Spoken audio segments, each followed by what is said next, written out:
Hello दोस्तों, स्वागत है आप सबका सरकारी विषयों में। आज हम बात करेंगे बेंचमार्क डिसेबिलिटी यानी कि बेंचमार्क विकलांगता के बारे में। ये वर्ड हमें अक्सर कई जगह देखने के लिए मिलते हैं, जैसे कि सरकारी विज्ञापनों में, परीक्षा के फॉर्म में, या फिर जब हम किसी सरकारी योजना के लिए आवेदन करते हैं तब हमें बेंचमार्क डिसेबिलिटी शब्द देखने के लिए मिलता है। तो आज की वीडियो में हम इसी बात को जानेंगे कि आखिरकार बेंचमार्क डिसेबिलिटी होता क्या है, इसका क्या मतलब होता है। तो चलिए अब मैं आपको बताता हूँ कि आखिरकार बेंचमार्क डिसेबिलिटी का मतलब क्या होता है। इतना तो सभी को समझ में आता है कि ये वर्ड दिव्यांग लोगों से जुड़ा हुआ होता है, लेकिन इसके बारे में एग्जैक्ट शायद ही किसी को पता होता है। सभी लोग अक्सर ये डाउट में रहते हैं कि बेंचमार्क डिसेबिलिटी में कौन कौन आता है। बेंचमार्क डिसेबिलिटी को समझना सभी के लिए बहुत जरूरी है, खास करके तब जब आप एक दिव्यांग व्यक्ति हो। बेंचमार्क डिसेबिलिटी का मतलब होता है कि आपकी विकलांगता कम से कम 40% तक होनी चाहिए, और अगर आपकी विकलांगता इससे कम है तो आप आरपीडब्ल्यूडी एक्ट 2016 के अकॉर्डिंग दिव्यांग व्यक्ति की श्रेणी में नहीं आते हो।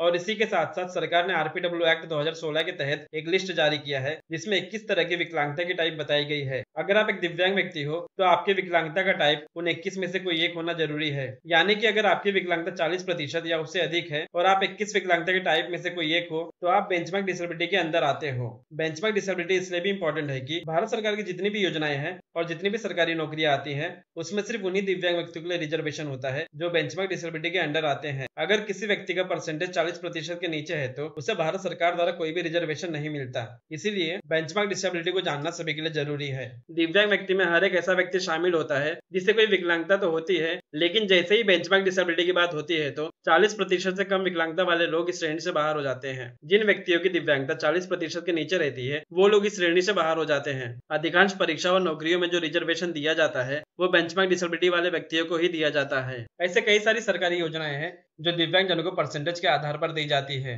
तो इसीलिए आजकल बहुत सारे फ्रॉड भी बढ़ते जा रहे हैं। कई सारे डॉक्टर और मेडिकल स्टाफ अब ऐसे हो गए हैं कि वो पैसा लेके लोगों का परसेंटेज बढ़ा देते हैं। और बहुत से लोग ऐसे भी हैं कि जिन्हें छोटी सी चोट लग जाती है या फिर उनकी उंगली कट जाती है या फिर और कोई इंजरी हो जाती है तो उसके लिए भी सब लोग दिव्यांग सर्टिफिकेट और यूडीआईडी कार्ड की मांग करते हैं, जिससे उन्हें भी सरकारी लाभ मिल सके। दिव्यांगता का मतलब क्या होता है? अगर ये चीज आपके आर्थिक और सामाजिक जीवन में प्रभाव डाल रही है तब आप एक दिव्यांग व्यक्ति की श्रेणी में आओगे। अगर वो चीज आपके आर्थिक और सामाजिक जीवन में प्रभाव नहीं डाल रही है तब आप किस प्रकार से दिव्यांग व्यक्ति हो। तो आखिरकार आपको ये जानना जरूरी है कि आखिरकार दिव्यांग व्यक्ति होता क्या है।